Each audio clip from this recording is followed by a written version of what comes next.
کاش وہ چہرہ میری آنکھ نے دیکھا ہوتا، مجھ کو تقدیر نے اس دور میں لکھا ہوتا۔ باتیں سنتا میں کبھی وہ پوچھتا مانی ان کے، میں آپ کے سامنے حساب میں بیٹھا ہوتا۔ ہر سیاہ رات میں روشن ہے حدیثیں ان کی، آپ نہ آتے تو زمانے میں اندھیرا ہوتا۔ بسم اللہ الرحمن الرحیم۔ السلام علیکم۔ آج کی اس برکت ویڈیو میں ہم اس عظیم ہستی کے حسن و جمال کا ذکر کریں گے جن کے چہرے مبارک کی روشنی سورج سے زیادہ روشن تھی، جن کی مسکراہٹ میں کائنات کے سارے سکون چھپے ہوئے تھے اور جن کے اخلاق و کردار اور جنون وجود نے دنیا کو بدل کر رکھ دیا۔ حضرت محمد مصطفیٰ صلی اللہ علیہ وآلہ وسلم کی شخصیت میں ایسی نورانیت تھی کہ دیکھنے والے ان کے حسن میں کھو جاتے تھے اور ان کی موجودگی دلوں کو تسکین دیتی تھی۔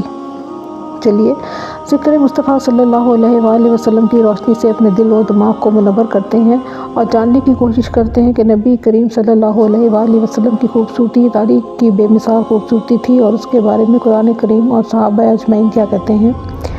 اسلامی روایات میں نبی کریم صلی اللہ علیہ وآلہ وسلم کی شخصیت کو خاص اہمیت حاصل ہے۔ آپ کی یہ خوبصورتی صرف ایک جسمانی وصف نہیں بلکہ آپ کے اعلیٰ کردار اور روحانی عظمت کی عکاس ہے۔ وہ غیر معمولی خوبیاں کون سی ہیں جو رسول اللہ کو دوسروں سے ممتاز بناتی ہیں؟ آئیے ان کے بارے میں جانتے ہیں۔ آپ کے کردار میں ایسا حسن تھا کہ اگر آپ اعلان نبوت نہ بھی کرتے تو آپ کی زیارت سے مشرف ہونے والے لوگ آپ کے حسن و جمال کردار کو دیکھ کر از خود محسوس کر لیتے کہ آپ اللہ کے نبی ہیں۔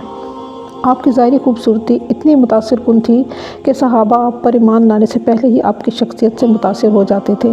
رسول اللہ صلی اللہ علیہ وآلہ وسلم دیگر انبیاء اور رسول کی طرح کسی ابو نہیں فرماتے ہیں۔ حضرت یوسف کو تمام انبیاء و مرسلین بلکہ تمام مخلوق سے زیادہ حسن و جمال دیا گیا تھا، مگر ہمارے نبی اور اللہ کے حبیب کو وہ حسن و جمال عطا ہوا جو کسی اور مخلوق کو عطا نہیں ہوا۔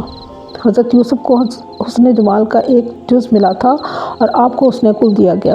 امام عبد الملک بن محمد بن ابراہیم نیشاپوری لکھتے ہیں، سرکار دو عالم کا تمام حسن ہمارے لیے ظاہر ہی نہیں کیا گیا، کیونکہ اگر حضور نبی کریم صلی اللہ علیہ وآلہ وسلم اپنے تمام حسن کے ساتھ جلوہ فرما ہوتے تو ہماری آنکھیں ان کی دید سے طاقت نہ رکھتیں۔ اس لیے اللہ تعالیٰ نے اپنی حکمت سے اپنے محبوب کے حسن و جمال عطا کیا۔ جب آپ نے تعریف کرتے ہوئے آخر میں اعتراف عجز کرتے ہوئے فرمایا کہ ایسا حسین و جمیل تو نہ اس سے قبل دیکھا گیا اور نہ اس کے بعد، تو اس یہودی عالم نے کہا، علی میں نے تو رات میں بھی آخری نبی کی یہی نشانیاں پڑھی ہیں اور مجھے یقین ہو گیا کہ بلا شبہ اللہ کے علاوہ کوئی معبود نہیں، سیدنا محمد اللہ کے رسول ہیں۔ اسی طرح رسول اکرم کے حسن کامل کو بیان کرنے سے انسان کے عجز کو تحریر کرتے ہوئے حضرت علی بھی بے بس تھے۔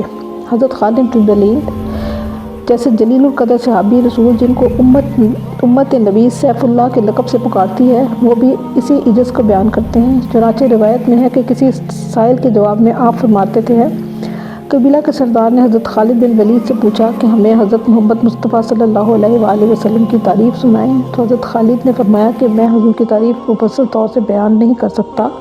ایسا اس لیے نہیں کر سکتا کیونکہ میں سے عاجز ہوں، کیونکہ حضور کے حسن و جمال و کمالات و صفات کا احاطہ نہیں ہو سکتا۔ قرآن نے آیت نور میں اس بات کو بڑے ہی آپ کو اپنا حبیب منتخب کر لیا۔ آپ کی مثال سورج کی سی ہے جو دور سے آنکھوں کو چھوٹا دکھائی دیتا ہے اور نزدیک سے آنکھوں کو خیرہ کر دیتا ہے۔ اسی طرح علی بن ابی وفا نے آپ کے حسن و جمال میں کتنے خوبصورت اشعار کہے ہیں۔ انہوں نے صفات میں حضور کے جلا گری کا جو نقشہ کھینچا ہے وہ اس طرح ہے جس طرح پانی میں ستاروں کا عکس ہے جو ستاروں کی حقیقت کو ظاہر کرنے سے عاجز ہے۔ حضرت طارق بن عبداللہ سے مروی ہے کہ ایک مرتبہ ہمارا قافلہ مدینہ طیبہ کے باہر آرام کے لیے رکا، اتنے میں حضور نبی کریم صلی اللہ علیہ وآلہ وسلم تشریف لے آئے اور اس وقت ہم آپ سے شناسہ نہ تھے۔ ہمارے پاس سرخ رنگ کا اونٹ تھا جو حضور نبی کریم کو پسند آ گیا۔ آپ نے اونٹ کے مالک سے اسے خریدنے کا اظہار فرمایا اور بالآخر سودا طے ہو گیا۔ چونکہ اس وقت آپ کے پاس اس کی قیمت نہیں تھی تو آپ نے قیمت بھجوانے کا وعدہ فرمایا اور اونٹ لے کر چل دیے۔ جب آپ روانہ ہو چکے تو اہل قافلہ میں سے چہمگاہیاں آنے لگیں کہ کسی نے اس شخص کا نام تک نہیں پوچھا، مبادا یہ شخص وعدہ پورا نہ کرے۔